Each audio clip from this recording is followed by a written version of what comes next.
Okay.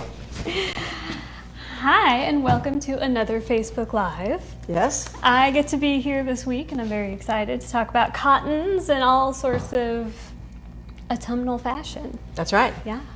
I think the first day of autumn is tomorrow, officially. It's feeling like it. It is feeling like it. The wind came up and it was a little cooler. And although 2 weeks ago I was grasping onto my summer wardrobe with both hands, now I'm kind of moving into darker colors and feeling some darker colors. And closed shoes, more closed shoes, darker colors.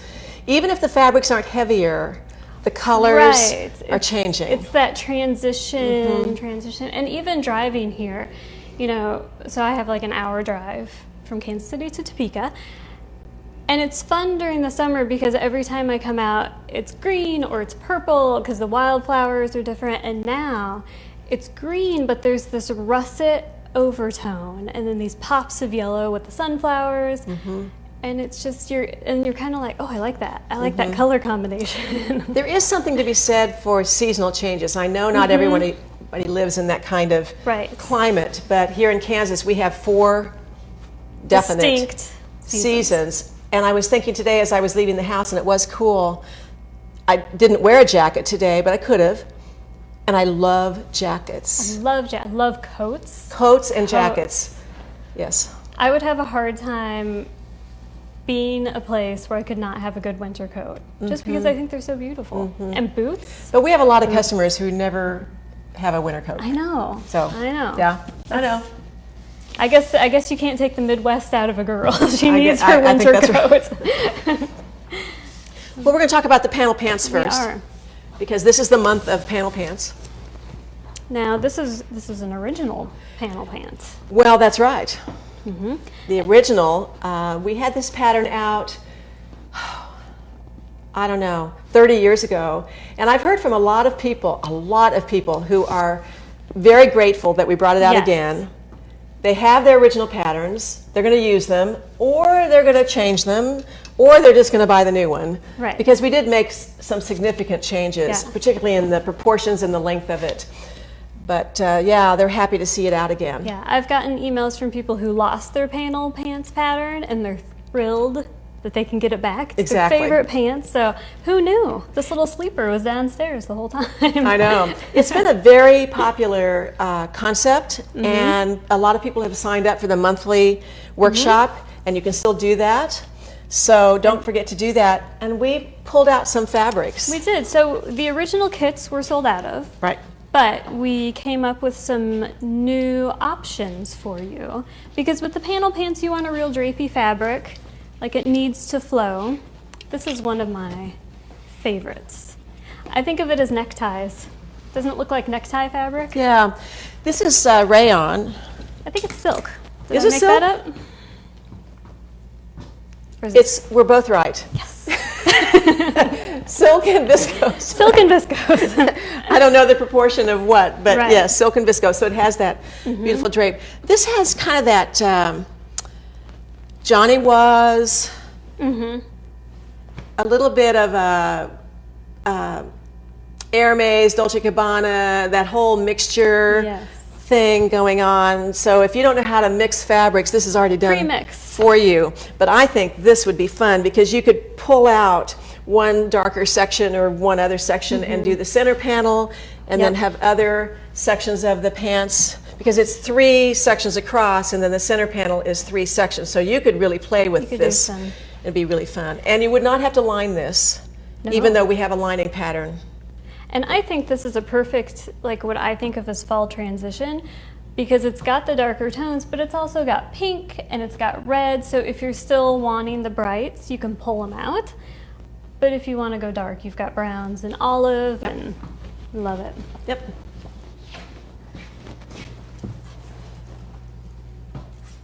These are great.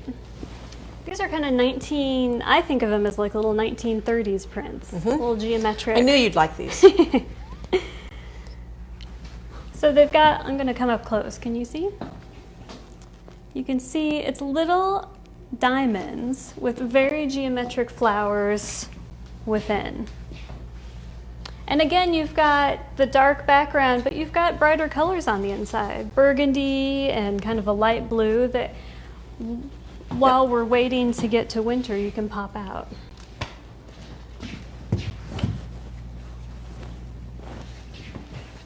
That's fantastic. Oops, nope. We loved this one when it first came in. There's something, it's so bold and bright.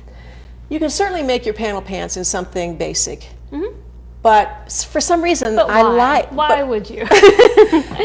Betsy and basic, I don't know if they go together. We don't go together. Do they? No. Yeah. No. And I go back and forth. I kind of can be basic. Yesterday I had on a dark dress. Of course, I had on cool shoes. Right, but, right. You got to have something. Yeah, yeah. I almost wore a solid shirt today, and I was like, I just can't handle it. I have to have a print.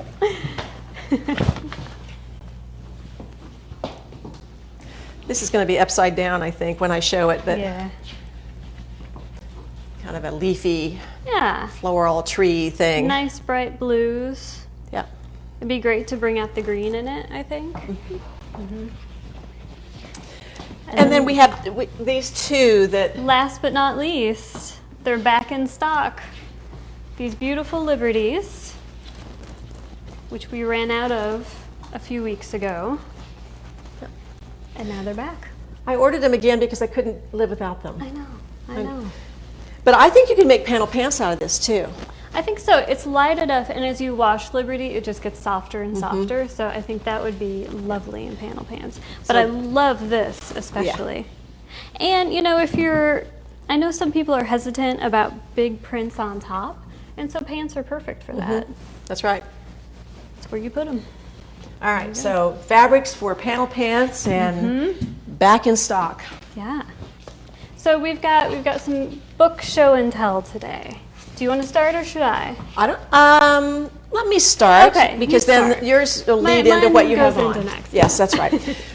Well, I was in Chicago over the weekend, and so I'm a people watcher, and I walked and walked and walked and walked from my hotel to downtown, and I was on the streets and watching people. And it reminded me that there's this book called The Lost Art of Dress, because that's kind of what I saw on the streets. I didn't see very many people who I thought were stylishly put together for themselves. Now, that's not to say they didn't like what they had on and all of that, but everybody kind of had this uniform. Now, most of the people on the streets, I have to say, were younger than me. And there were a lot of shorts and tank tops, and because it was hot and all of that. But even that, it didn't feel that coordinated. So it reminded me to pull out this book, which is really interesting, and come to know, Betsy has read it as well. So it's called The Lost Art of the Dress, and it's really about a group of women. The first two being from Kansas. One was a dressmaker, and one was a female doctor at the Leavenworth Penitentiary. And the doctor wasn't being fully recognized in her profession because she just didn't know how to dress, apparently. So she consulted with this dressmaker from Kansas, and between the two of them, they put together a group of clothing, and all of a sudden this doctor was dressing better, more stylishly, and she was becoming recognized for what she did. So it's so interesting how clothes influence how people perceive you. And so there's this group of what we now call them the dress doctors, who put together a whole concept of how to dress on a budget, but in style. And this whole theory and programming got into the home economics programs of mostly the land-grant colleges, of which Kansas State is one of them, where I went, one of 39 land-grant colleges. And it was a whole science of how to put it together. And I get a lot of emails from people. In fact, I got a phone call yesterday and a couple of emails this week from people who really want us to talk more about putting it all together, which we're going to be doing in So Confident in 2022. That's really our bottom line premise. So at any rate, I think you would enjoy this book. I can't pronounce the author's last name. Nope.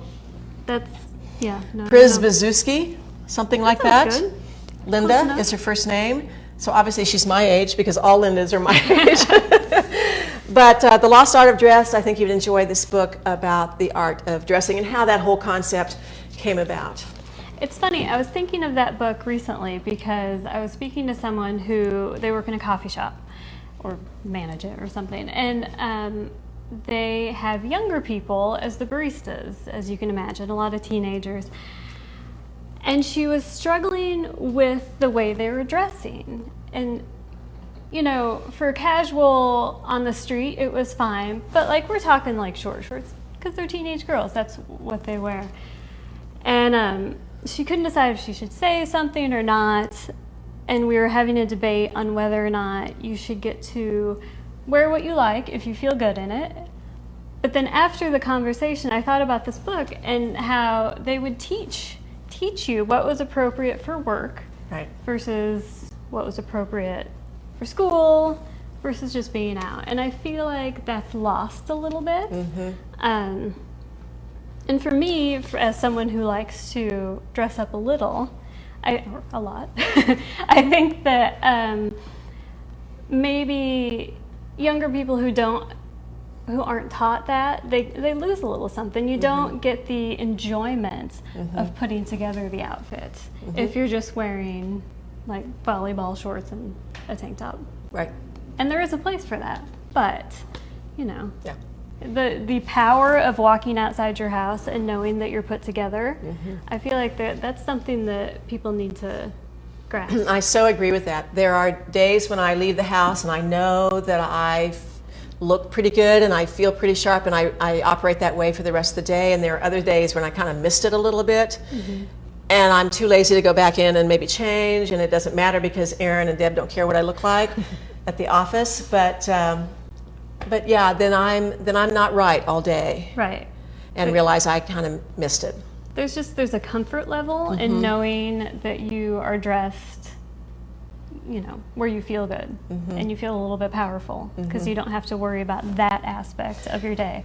I wrote an article. We used to have a little pamphlet in our local newspaper, and I wrote the fashion article I can't remember whether it was once a month or once a week, and it doesn't matter, but I remember writing about closets. And if you really look at your closet, you realize that you dress in about the first 15 inches. So every once in a while, I'll take this next group of clothes and put them over here, or I'll mix them in, and I come up with all kinds of combinations that were not made or purchased or intended to be with one another. But it's interesting in these times when you can wear so many different styles and mix it up so regularly that you can come up with all new looks by just switching your hangers. Yeah, that's a good idea. So, anyway. I like that. And also, the other thing I wrote about one time, this is sort of stupid, but you know, you can do wire hangers or you can do those plastic hangers. And when you use a plastic hanger, then it separates the clothes a little bit more. So you see what you have a little bit more than if you're just on this. And they're shoved in together. Exactly. Yeah. Okay. Also, plastic hangers better for your clothes. Is that right? I think so. I think the wire. Well, I think that's true. Less poked out, less stretched out. Yeah. Yeah. Okay. Well, you're holding a book in your hand. So I have what feels like the world's biggest book, and I can tell you that I was reading this in bed last night, and it is not an easy thing to hold up while you're in bed trying to read. They don't make them for that. It is a book on Paul Poiret, who was a designer in the early 20th century, end of the 19th century. And he was really, I think, arguably, one of the first to design for not wearing corsets. There's a whole group, you can't really say one versus the other, but he was very early on of designing for women without wearing corsets. And it's just the most beautiful, he made the most beautiful clothes. before Chanel, before any of those people really got going, you had Paul Poiret. Unfortunately, after, I think, World War II, like, he died penniless and kind of forgotten, but he has come back. This was a exhibit, I think, at the Met. This is the book for the exhibit. But I have a deep fondness of 1920s, but really that 19-teens look, which is as it's transitioning to the shorter and square 20s outfits. And they did a lot of like empire waists, and it's just an interesting kind of in-between look that I really like. So, one of his silhouettes, one that he was very well known for, and get this open, is what we call the lampshade silhouette. And so you can see, and this is wired, this is black and white satin, and then he does a hoop in the skirt to get that shape, and then it goes down into a lantern-like pant. So when I was thinking about what to wear today, you can take that giant beast, and I was pulling out my Picasso pants. When I wear my Picasso pants, I think of Paul Poiret and his lampshade silhouette. So I combined the Picassos with a Berwick Street tunic, and then I had this little vintage jacket that a neighbor gave me because I take everybody's old clothes. I enjoy it. I'm the Ellis Island of vintage clothes. Give me your tired, your weak clothing. And doing the jacket brings it in at the bust and then kind of gives you this flowy lampshade. It's a very, very cool look. Thank you. And I think you look amazing. Thank you. Yeah. So people are always asking how to wear the Picasso pants, because I think some people look at it and think, well, that's not me with that bell shape. It's going to add volume, but it's not necessarily the case, because you're not wearing it in super drapey fabric. No. This is a pretty structured cotton, and in fact, because it's structured, you get the shape. Right. But to me, it's about proportion, because I'm a really short person. I'm 5 foot. A little extra. She has on 9-inch heels today. Generally 5 foot. So for me, the Berwick by itself, I felt like the proportion was a little big for, like, just, woo, hi there. Let me just button that off. I didn't like the square on square. Yeah. But that's just for me. So I felt like this added a Exactly. little. That empire look, it gave shape to the Berwick that it doesn't ordinarily have. Yeah. But you just didn't put the wire in the bottom of the Berwick. I just didn't have time. Maybe next time. So I can get a full lampshade shape. Very, very cool. Thank you. Well, I'm wearing 2 garments also out of cotton. I'm wearing the Hudson pants, and I put the West End pockets, which is my favorite pocket, in the West End. So they're a side seam pocket with a little bit of a cutout to them. And the Hudsons are the ones that have the darts at the bottom. So it's not quite as lanterny as the Picassos, but there is definitely a shape that's been brought in at the bottom. And then I have on the Whistles shirt. And these are, the reason it's called the Whistles is because I call these whistles, these added flanges, as you will. And so 2 of the whistles in the front are in the same fabric as the garment, and then a contrasting whistle that just peeks out. And then in the back, there's 1 whistle of the 2. And only one of the 4 buttons shows, so I chose a button that kind of brought in that darker color again.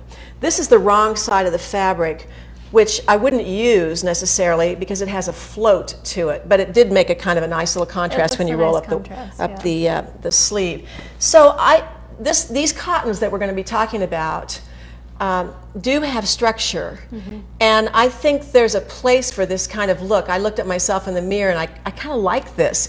It feels like you know, it's not flowy like what you've got on for your Berwick, but I like the way this feels. I like the way this turned into sort of a shirt jacket. A shacket? A shacket? That's a new thing, is a shacket. Did you make that word up? Or? No, I didn't. It's like a thing. It is. Shacket. See, this is why I hang around these youngsters. They tell me all kinds of things. I've never heard that. So at any rate, I feel very almost Asian in this a bit. I can't really tell you why, but these fabrics have that flavor. But before we show you the fabrics, let's just remind people that we have a Whistles workshop for So Confident. It was the May workshop. You can still purchase the workshop. Do we have any kits left? We have kits for this colorway. Okay. And you can make the long sleeve or the short sleeve in the kit. So we do still have some kits of this one. And this is great colors for fall. Well, exactly. You know, it's got the darker, the kind of burgundy tones. Yeah. You get 3 panels that are like paintings of a landscape. And the way we have you lay it out comes up with this variety of patterns. So don't forget that. But back to these cottons. So why do we like these cottons? Well, I mean, I think that as sewists, we tend to want the drapey fabrics. We want the rayons, we want the silks, because it feels good to wear and it's slimming.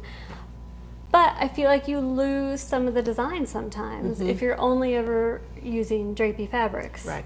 Because these look fantastic in knits, these look fantastic in viscose, but you're not seeing the lantern because it just kind of flows. And if you want the shape, you want something with more structure. Now, these aren't heavy. No. Like, I wouldn't say that they were heavy cottons, but they give you a little body. What I like about them is that there is an interest in the weave.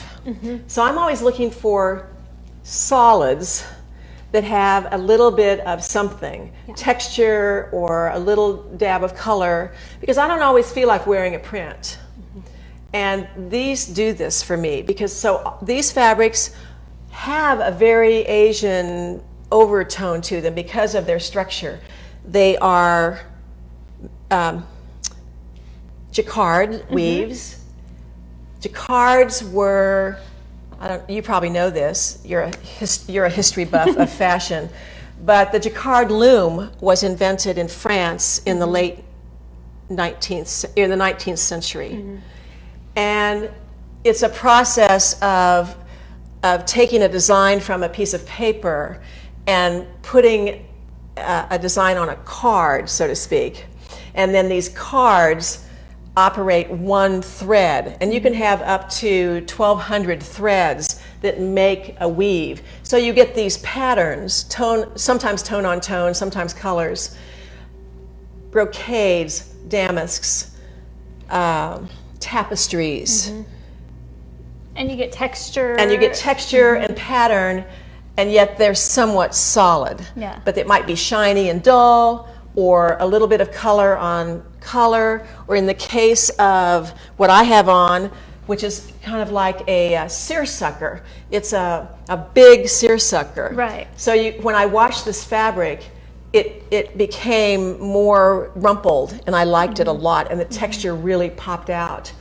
And I was really blown away when I made these pants. I thought, I don't normally wear cotton pants, for the very reason we're talking about, but I'm all over these pants and they're today. So comfortable. And they're so comfortable. They're going to wash movement. beautifully, and I'm going to wear, and because they're cotton, I can wear them, boy, almost all year round. Even in the dead of summer, even maybe the color may or may not be what I want, but the weight of it is certainly, I think I can wear these in the dead of winter as well. So. Put it with socks and boots, or socks and loafers or something like that. And do you guys know what loafers mean? Yes. Yeah, you know that word? So these cottons are, I like the way they're structured. So let's just go through them a little bit.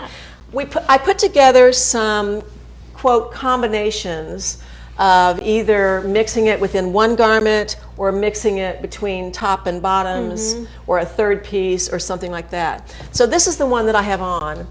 And should we get it down so they can see? Let me just stand close. Oh, Well, yeah, we'll just get it down. We'll get all of them down.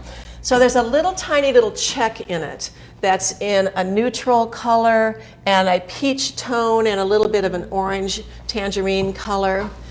Again, the back side of it is an interesting little plaid, but you don't want to use it because any fabric that has a float is going to be, you're going to be catching it. It's a shame because it looks so fabulous, but it could be cuffs, under collars, pieces and parts. It could be a front placket on something. Now this is a true jacquard. You know what, I say that, and you know what, that design does not show up. It is printed. It's printed. Never mind. This is a printed piece. It's a fake jacquard. It does look like a jacquard, doesn't it? Yeah, it's amazing. But this fabric comes from Japan. And I was discussing Japanese textiles this morning with our photographer who's here today. And we both agree that the Japanese really know how to produce fine textiles, and they're very experimental in what they do. Yeah. Now, before I put my foot in my mouth, this is a woven texture. Yeah, but it has a strié to it. And it just gives it that little bit of dimension, of depth into it, so you're not just wearing a flat green Exactly. Now this is what I have on as the pants. And this is a very interesting color.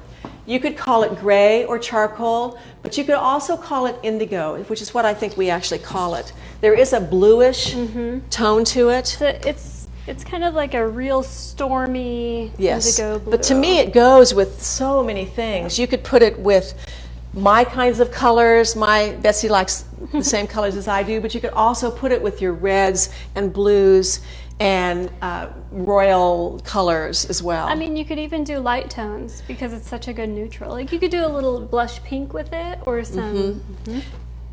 Just a crisp white shirt with this would be fantastic. A knockout. Now this is a print, but it has this, I think, very Asian flavor to it. The waves and this, I don't know what this motif is called actually.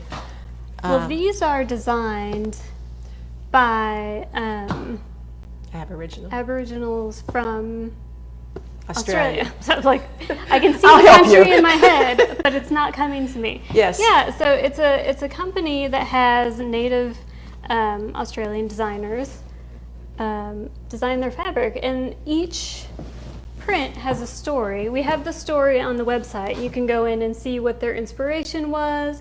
A lot of it has to do with their traditions and their land. It's fascinating, really, and they're beautiful. Yeah.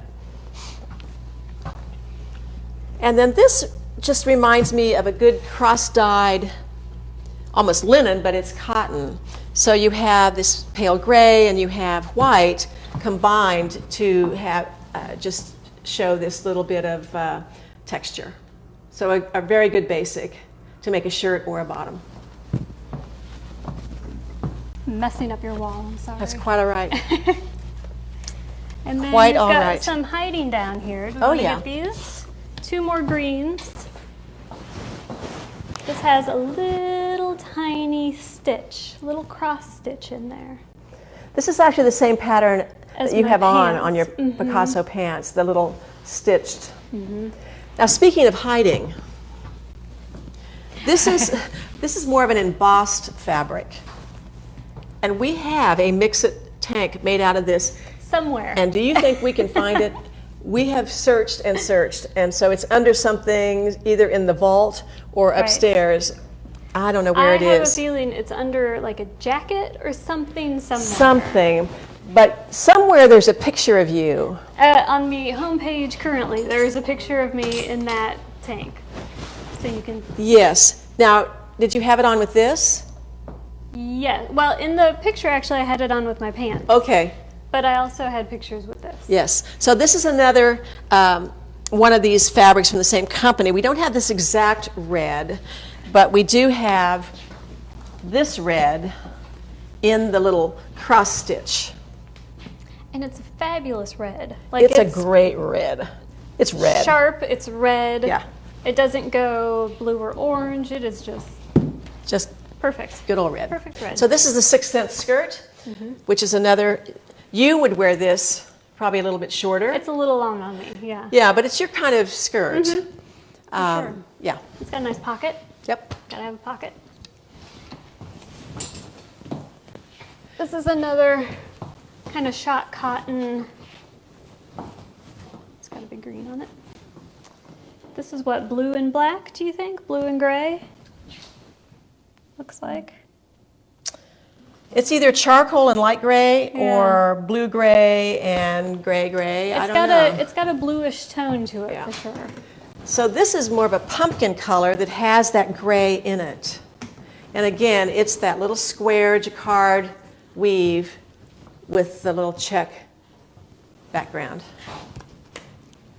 And this is just virtually what you have on. Yes. Is it the same? Mine's navy. Okay, but it's the exactly, same fabric. yeah. And so it's another one with a little stitch, little cross stitch in it. But this is actually a really nice color. It's kind of musk. It's hard to It's a brown explain. gray. It's like a brown char gray. brown. It is a char brown. Yeah. What did we call it? Heathered black. Okay. Yeah. Either way. Betsy has the distinct job of naming these fabrics. I have a Excel sheet in my Google Drive that is just color names. So sometimes I'm like, what color is that? And then I go and I look it up. Interesting. Yeah. Here's another one of these printed, not a weave. jacquards. And this is a nice. I think it feels like a bark cloth, but it's not. It's adobe weave. Yeah. Yeah, it's got texture to it for sure. I don't know that you can see it on there, but it has not a line to it, but. And then plaid is where it's at. I mean, if you've never worn a plaid, this is your year to wear it either for bottoms or tops. I mean, they are everywhere. Everywhere. And it's the season. Is this the same on both sides? Yes. And this is an even plaid, which makes it much easier to deal with in the cutting out and matching. You don't have to fuss with it quite so much. Yeah. And this is the same as I have on, just a little different color. Oh, sorry. This is ocean blue. Ocean blue. Deep char blue. Deep blue. But remember, this is the fabric that when washed really gets some heavier texture to it, which I love. And I like this. I like it with this whole line. Yes. Now this is viscose with a little bit of wool, so it's like a wool challis, very drapey, but oh my gosh. Feels amazing. A shirt in this, pants in this, but put it with this plaid, put it with that. Put it with this even. Yeah, anything. I think that'd really be fantastic. I love a wool challis because you get a little extra warmth in it, but it's so light you don't feel like you're... Right. Deb, I had to laugh yesterday. Deb said, you know, I read that animal prints are back in. And I thought, well, I don't think they ever went out. No. They never go away. They never go away. Yeah. All right, so we have another plaid in kind of a camel, which is also the color of the season. Camel and a bluish color. This kind of comes off as a stripe when you really look at it from afar. Yeah, you see... I think when you're far away, you see the white stripe and you see this blue stripe. Yeah. But it is a plaid in there. Yeah. This is another one of the Aboriginal prints. And this, I think, is really interesting because when you see it from afar, it's much different than up close. Yes. But you're going to see it up close right now. You know, I stand in front of the mirror quite a bit and put a length of fabric. You laughed at that. you didn't hear the rest of my sentence. I stand in front of the mirror all the time. It's just what I do. But I do put fabric, I drape fabric in front of me, in front of a mirror, because you get a much different sense about scale and a design motif, what really is popping out when you actually look at yourself or have someone take a picture before you cut it out. You get a good sense. Well, even when we do photography, so I've got swatches that I take home and look at it.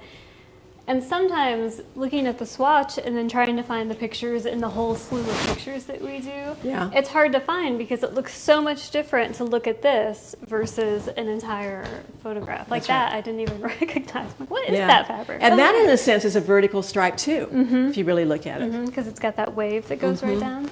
Another one of our seersuckers. This is kind of an olivey taupe, and then again, that kind of oceany blue, gray. And then put it with this. Yeah, I love that one. Another one of the checks. And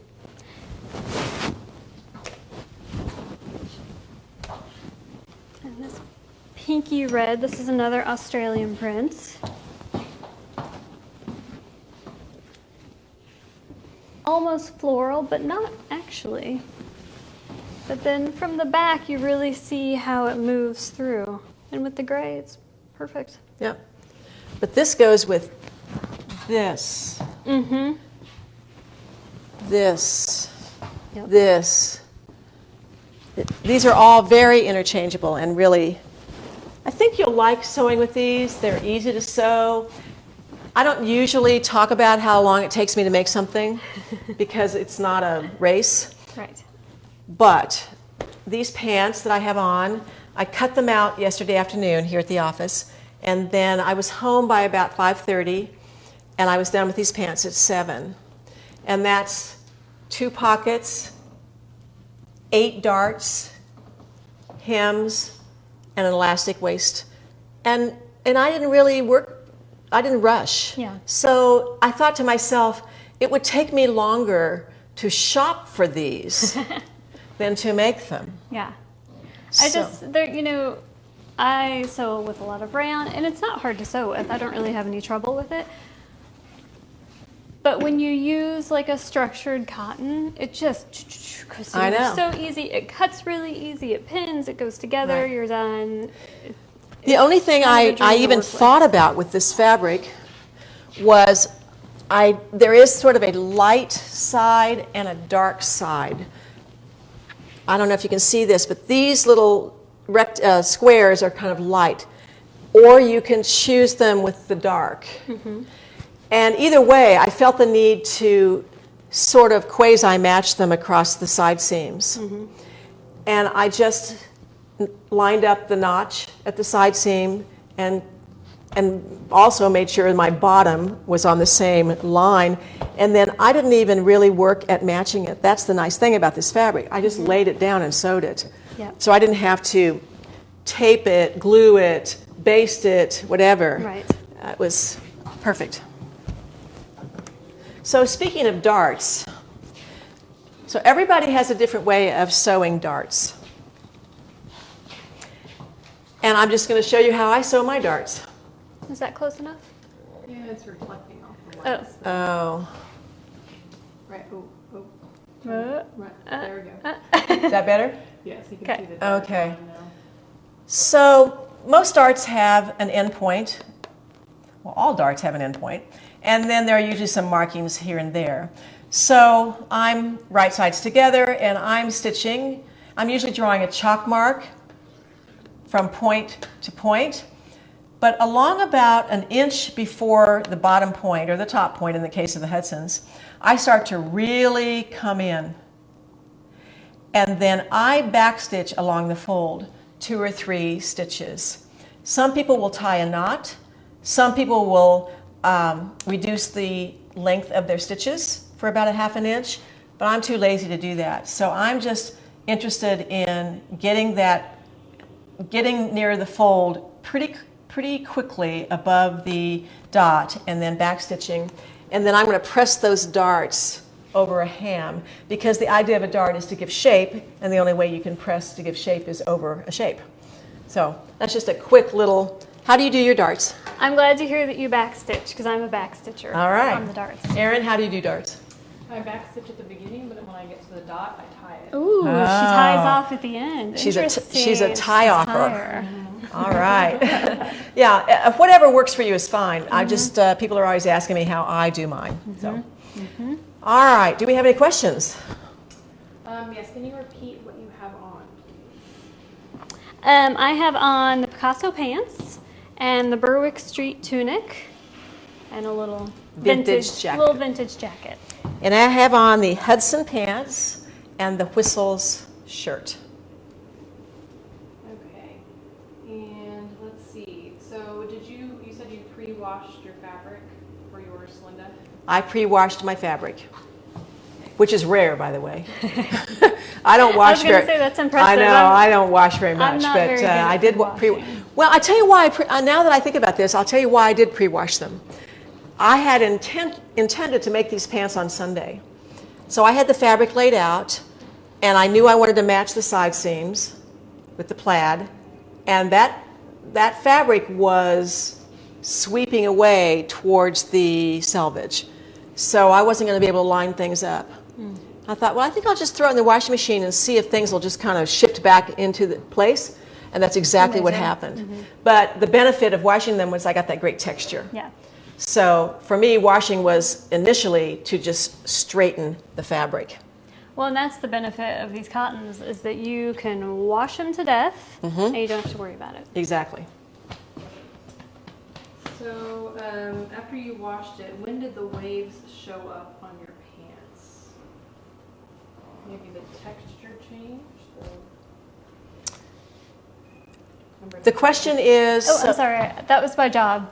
So after you wash it, when do the waves show up on your pants? Well, the texture showed up immediately after taking it out of the dryer. And when I pressed it then, it settled down a little bit, but it still had more texture than the original fabric. So it was in the fabric stage that the texture showed up. I hope that answers the question. Okay, Linda, can we see the back of your shirt, and then can you point out the fabrics that you've used? This one, and this one. So this one is avocado with multicolored squares.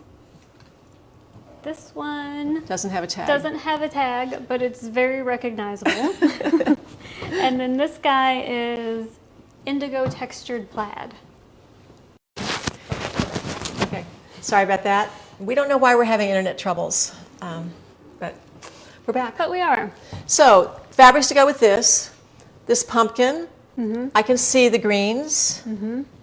I can see the red. I mean, I think this is just something that can go with almost everything. With almost everything.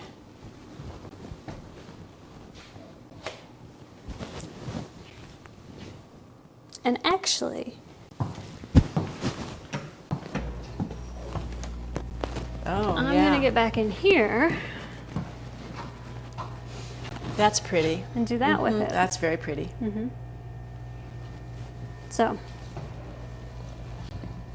Which fabrics are truly red? Truly red is that little guy down there. This is red. About as red as it gets. This is more of like a wine burgundy. And this is all multiple shades of pink and red and stuff. So this is the one you want if you want full red. Can you hold up the book, the dressing book, and maybe spell the author's name? The Lost Art of Dress, and the author is Linda, P-R-Z, Y-B-Y, S-Z-E-W-S-K-I. But I think if you just Google The Lost Art of Dress, it'll come up.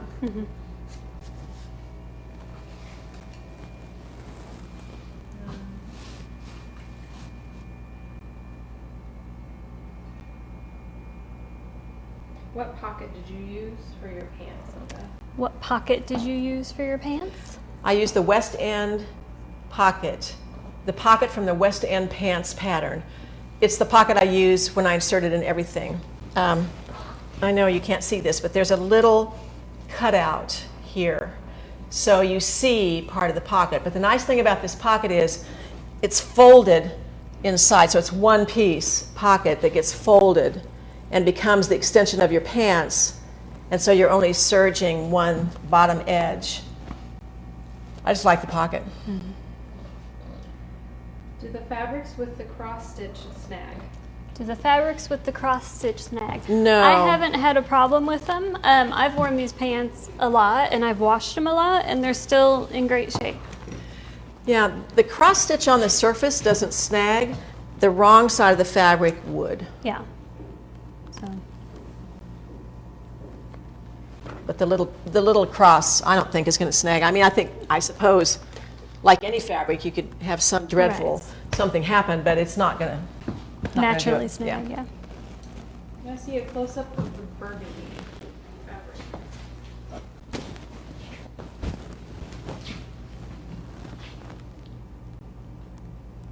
And then maybe the wrong side too.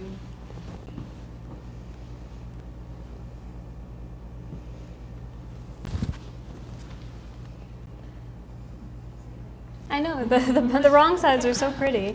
Well, the wrong side gives you a sense of what the colors are of the checks. Yeah. Because those are the floats that make the... Yeah.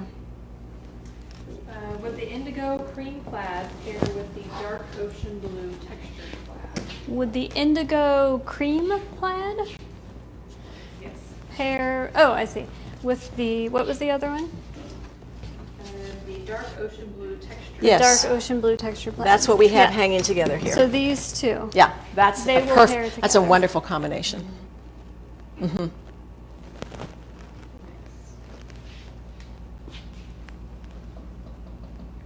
All right. What pattern and fabric type would you suggest to partner with the very first fabric you showed for the panel pants? What pattern and fabric type would we suggest to go with this fabric that we showed for the panel pants? All For a right. shirt, are we thinking? Shirt or pants. So for pants, this could be West End pants, panel pants, Picasso pants. It could be the Berwick top. It could be a Florence shirt. Cottage shirt. Cottage shirt for a short shirt. And you know, actually, look at how. Yeah. This looks good with it. This looks good with it. I think even this red wine would be Yes. nice with it. Pulls in that pinky red color. Even this light gray looks good with it. So you could do Picassos out of any of these and do a shirt out of it, or vice versa. You know, you could do. Oh, that's interesting. I like that. Yeah, but even I think just the more subtle texture is pretty Absolutely. good with it. Now, a lot of things go with this. Look at this. Yeah, because it picks up. Look, it's got that same kind of weird blue in it. I think you can almost take your pick on the wall. Even this gray. Yeah. Go back to your sucker fabric that you made your pants out of be too textured for the whistle shirt. Oh no, I think it'd be great. Should we repeat it? Yeah. Oh, sorry. So the textured fabric would look good on the whistle shirt. Would you line the striped viscose silk that you were just talking about if you were making pants? Would you line the viscose when you're making pants? No. Can you make the Picasso pants or the panel pants with a thin horizontal stripe, and do you have to match all of the... Can you make stripes? the Picasso or the panel pants with a thin horizontal stripe, and would you match the stripe? Well, the answer is yes, you can make it. And yes, I think you need to match it sort of, kind of. Or you get creative and you do horizontal with vertical centers. If I was doing the panel pants, I'd be moving that thing up and down, because otherwise it would be... And I would even difficult do to that on the match. Picassos. I would probably do the Picassos with a horizontal and do the bottom lantern with the shapes in stripe. vertical. Yeah. Think about switching that up a little bit. Yeah. Is that how we have the...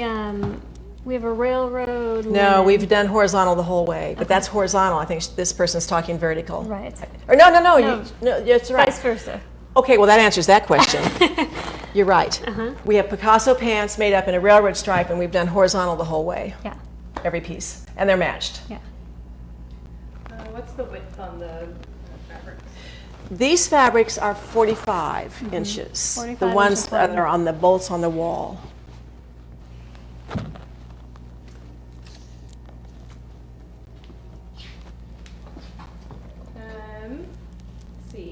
might be a question for you. Can someone tell me how to find this live every Tuesday? Maybe some tips on how to find it. Yes, so the question was, can someone tell me how to find this live every Tuesday? So obviously, if you're watching live, the only place to see it is on Facebook. But usually by Wednesday afternoon, we have the video uploaded to YouTube. We have a YouTube page, which we can link to after the video. And you can subscribe to that. And when you subscribe to that and you go to YouTube, it'll always be there, the newest video. Or we also post it on our website under videos. So if you go to the website, there are a number of tabs at the top. I think it's shop, something, and then I believe videos is the third one.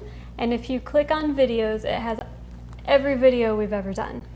So the newest one will always be at the top.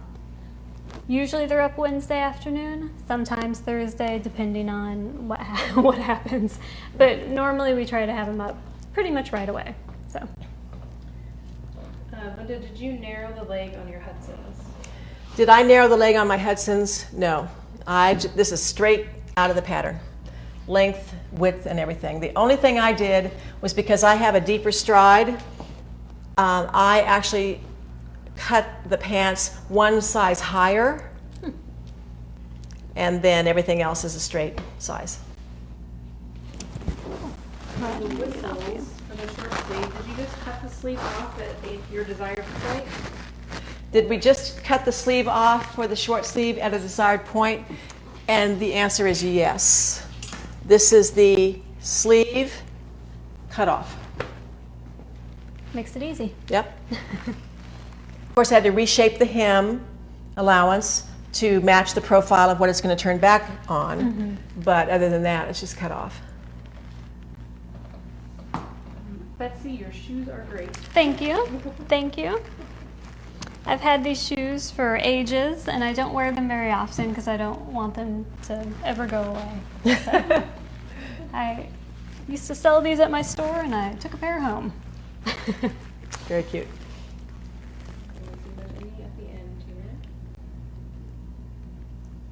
I would love to see the panel pants in a more structured fabric, so that's a good thing to note. Do you think we could do the panel pants? I do. I think this is how they were intended to be in the original design. And in the old days, when we were making the first panel pants, we were making them in more structured things. And then we got away from that and started thinking drapey, but yes. But I think you probably wouldn't go heavier than this. I agree with that. I think this is where you want to be with it. Right. Because also when you wash it, it's going to loosen up a little bit. Like, you know, these are washed. You still get the structure, but it's not like a canvas. Right. So, yeah. What considerations are there in deciding where to hem various sewing workshop pants? Maybe what considerations are there when deciding where to hem sewing workshop pants? Well, it depends on the style, but the slimmer styles like the Helix and the Pencil and the Madrid and the Getaway, just right above that ankle bone is generally the length. And then for the Picassos and panels and the fuller style and West Ends, the fuller styles, I tend to go a little bit shorter than that, about an inch above the ankle.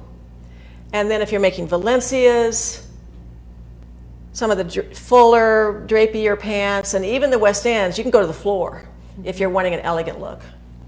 So I think it depends on the where you're going to wear them, the kind of fabric. But if it's sporty, you can tell that both of us are wearing our Picassos and Hudsons fairly short. Pretty short. Yeah, inch or two above the ankle. And I think too, if you're worried about the full leg, cutting it off a little bit over the ankle, the proportion there, you get to see the thinner ankle, and it really shows off the shape, but also shows off your shape. Yeah. And people realize that. I agree with that. Okay. All right, that's all I did. All right, well, we have things on sale. We do have things on sale. So all the fabrics that we showed at the beginning, All the panel pants. panel pants fabrics, are 15% off. But these beauties are 20% off. Yeah, we're going for it today. We are going for Yeah, it. everything on the wall is 20%. And then pattern-wise, they're 15. We've got bells and whistles. We've got Hudson. We've got Berwick Street tunic 6-cent skirt and Picasso's. Is that it? That's it. Yes. And then we have tutorials. We have a couple of tutorials. We have one called Perfect Corners, because there are a lot of corners on our whistles here. But it shows you how to do a lot of different corners. It's a great little tutorial. And then we have a revamped DIY pants fitting tutorial that Betsy completely redid with new images, new photography, new graphics. Yeah, totally updated. Totally updated. So that one is also on sale. So 2 tutorials, 4 or 5 patterns, a lot of fabric. A lot of fabric. We have 3 pages in our video category today. We've got lots to look at. So, okay. Well, thanks for letting me thanks for running the show today. Sure. I just got to show up. It was great. All I had to do was make a couple clothes, you know. It was nice. So next week we have something. We do. We know what we're doing for the next month, which is very unusual for us. But we do have a plan. So we'll see you next Tuesday.